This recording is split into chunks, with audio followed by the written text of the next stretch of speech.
Kabut duka kemiskinan kembali menelan korban. Belum kering duka air mata atas meninggalnya anak laki-laki di Ngada. Tragedi itu kembali terjadi di Kendari, Sulawesi Tenggara.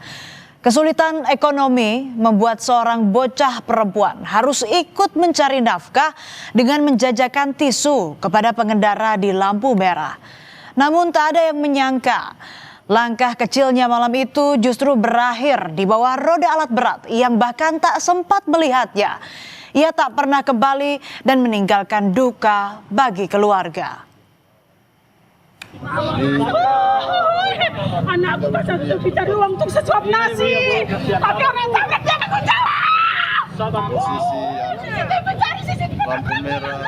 Aspal basah di perempatan lampu merah PLN Wuawua Kendari pada Kamis 29 Januari malam menjadi saksi bisu tragedi memilukan.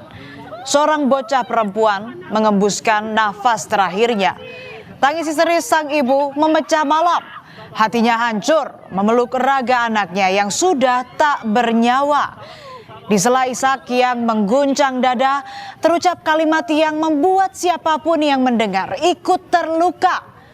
Saya suruh dia pergi jual tisu karena kami mau makan, sudah tidak ada nasi.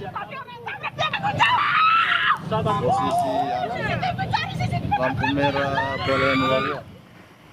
Najwa sore itu pamit hendak berjualan tisu kepada sang ibu. Ia berjanji akan membawa beras untuk keluarga sebagai makan malamnya. Bagi Najwa dan keluarga, uang receh dari pengendara hasil berjualan tisu bukan sekadar tambahan, tetapi menjadi penopang kebutuhan sehari-hari dan biaya sekolahnya.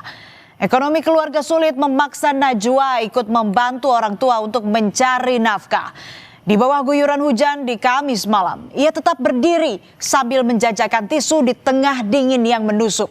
Namun malam itu tak ada beras, Najwa telah tiada. Ia tertabrak alat berat yang tengah melintas. Ini bukan hanya kecelakaan lalu lintas, saudara. Najwa menjadi potret getir tentang anak-anak yang terpaksa bekerja di jalan demi bertahan hidup. Angkat sapangku begini anak saya sampai menangis, ya Allah, kenapakah orang miskin tak pernah dilihat? Sesuap nasi saja, seliter beras saja tidak bisa kita dapat untuk makan. Ya Allah, kenapa begini? Ya Allah, hanya untuk mencari beras anakku dia rela pertaruhkan nyawanya di lampu merah. Kematian Najwa seakan petir di siang bolong. Kabar kematian Najwa diketahui sang ibu di malam hari. Salah satu anaknya berlari menuju rumah membawa kabar duka. Saudaranya sudah tiada. Sang ibu mempercepat langkah menuju jalan raya tempat sang anak selalu berjualan tisu bersama saudaranya. Tangisnya tak bisa terbendung saat melihat tubuh kecil sang anak telah tergeletak di aspal tak bernyawa. Kecelakaan di lampu merah PLN Wuawua. Awalnya sang ibu menduga anaknya menjadi korban tabrak lari.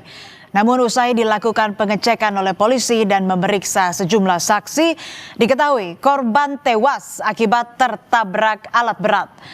Dari CCTV di lokasi terlihat sebuah alat berat jenis loader menuju atau melaju saat malam peristiwa terjadi. Korban sempat dibawa ke Rumah Sakit Bayangkara Kendari, namun nyawanya tak tertolong. Anakku pasal cari uang untuk sesuap nasi. Setelah melakukan penyelidikan, polisi menangkap penabrak korban. Pelaku ditangkap di Kelurahan Anawai, Kecamatan Wuawua, Kendari.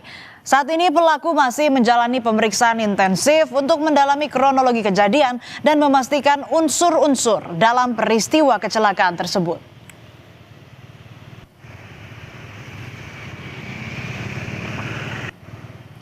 Alat berat yang dikendarai pelaku saat kejadian juga ikut disita, saudara. Wheel loader, alat berat yang menabrak Najwa, adalah alat berat beroda karet yang dilengkapi baket besar di bagian depan. Saat ini alat berat ini telah disita polisi dan disimpan di Polresta Kendari.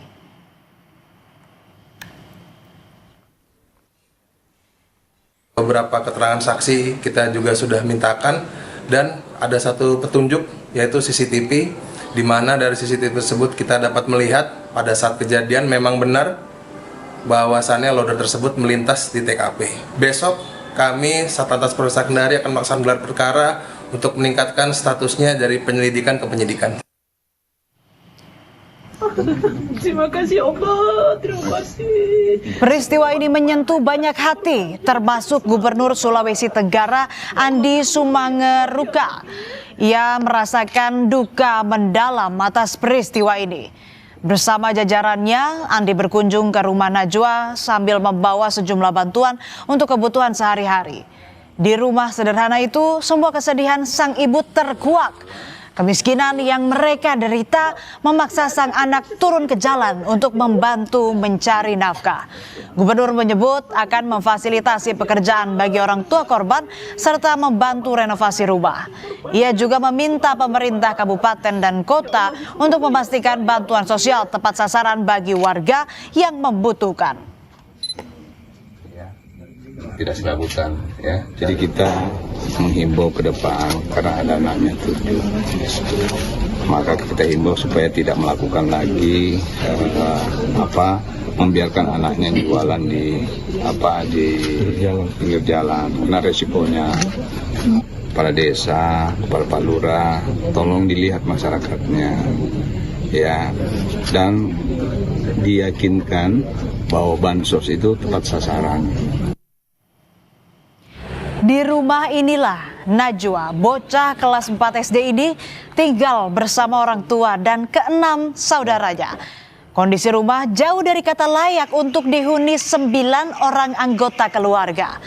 Tak hanya kondisi rumah, kondisi ekonomi keluarga korban pun sangat terbatas. Ayahnya bekerja serabutan, sementara sang ibu tidak memiliki pekerjaan tetap. Hal inilah yang memaksa sang anak akhirnya ikut bekerja membantu orang tua untuk memenuhi kebutuhan keluarga walaupun resiko mengancam keselamatan mereka. Ditambah keluarga korban juga tak tersentuh bansos dari pemerintah karena adanya kendala administrasi dari data kependudukan. Menurut temannya dia itu, kalau menurut Kira sebetulnya ekonominya sangat susah, apalagi sejak saya tidak dapat bantuan dari PKH karena memang kartu keluarga saya katanya bermasalah, KTP keluarga saya bermasalah. Jadi sejak itulah saya tidak pernah dapat apa-apa. Jadi saya kalau istilahnya makan hanya untuk makan saja. 1 liter beras itu kadang tidak cukup.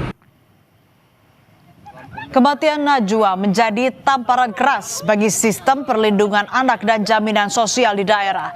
Kemiskinan ekstrim memaksa anak di bawah umur turun ke jalanan demi kebutuhan pokok untuk keluarga. Kini Najwa telah pergi. Ia meninggalkan pesan terakhir perjuangan melawan lapar yang berakhir di bawah roda alat berat.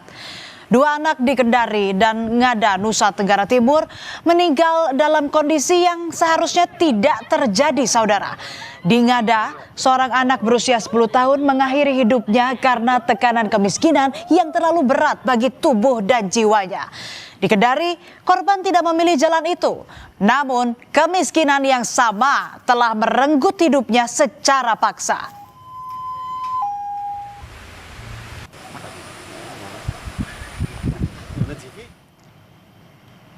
Sebelumnya, seorang anak di Ngada, Nusa Tenggara Timur pergi meninggalkan luka yang tak akan pernah kering. Dengan sepucuk surat yang berisi pesan memilukan. Surat terakhir untuk mama. Di atas kertas kusam, jemari kecilnya menorehkan kalimat untuk sang mama untuk terakhir kalinya. Surat yang berisi pesan cinta sekaligus pesan perpisahan kepada sang mama. Ia meminta agar mama tak menangis dan merelakan kepergiannya. Sebelum mengakhiri hidupnya, korban diketahui sempat meminta uang Rp10.000 untuk membeli buku dan pena kepada ibunya. Namun mendapatkan uang Rp10.000 bukanlah hal mudah bagi sang ibu yang bekerja sebagai petani dan pekerja serabutan. Uang Rp10.000 sangat sulit. Dengan keterbatasan, ia harus membiayai 5 orang anaknya. Pondok bambu di Kebun Sunyi berukuran 2 x 3 meter inilah tempat ia menghabiskan kesehariannya bersama sang nenek tercinta. Pondok bambu ini menjadi saksi kehidupan sederhananya sebelum ia ditemukan meninggal dunia. Tak ada pintu kaca, apalagi rangkaian baja. Di ruang sempit ini terdapat sebuah tungku api yang berdampingan langsung dengan tempat tidur mereka. Kondisi ekonomi seadanya, bahkan mereka pun tak terdana bansos karena ada kendala dalam administrasi pada data kependudukan orang tuanya.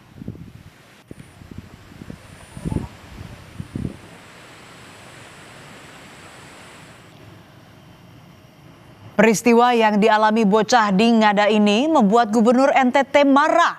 Seorang siswa kelas 4 SD mengakhiri hidupnya karena dipicu persoalan ekonomi menjadi tamparan bagi negara. Di depan jajaran pemerintahan NTT, ia murka. Ia menyebut tragedi kemanusiaan ini terjadi sebagai kegagalan pemerintah menciptakan sistem perlindungan sosial bagi warganya. Ia meminta jajarannya untuk mengevaluasi kejadian ini dan meminta peristiwa ini menjadi yang terakhir kalinya. Ini kan kita tidak tahu apa yang salah, tapi ini peranan sosial kita berarti gagal untuk seperti ini. Pemerintah kita juga gagal, provinsi sama, kabupaten Ngada juga sama. Kita punya peranata agama juga gagal, peranata budaya juga gagal, sampai orang mati karena misi sendiri. Nah untuk itu saya minta kita sekarang di tempat ini, para pejabat daerah, saya juga tempat ini di diri sendiri. Kayak begini cukup sendiri terakhir sudah. Kematian dua anak di dua wilayah yang berbeda bukan sekadar tragedi individual, tetapi realitas sehari-hari bagi jutaan warga. Kematian kedua anak ini seharusnya menjadi alarm keras bahwa pembangunan tidak boleh lagi diukur dari pertumbuhan ekonomi semata. Pembangunan sejatinya adalah ketika tidak ada satupun anak yang meninggal karena lapar, karena sakit yang bisa diobati, atau karena keluarga miskin untuk mengakses layanan dasar. Kemiskinan tidak hanya merampas nasi dari meja makan, ia juga merampas masa depan, mimpi, dan bahkan nyawa anak-anak yang seharusnya masih belajar dan bermain.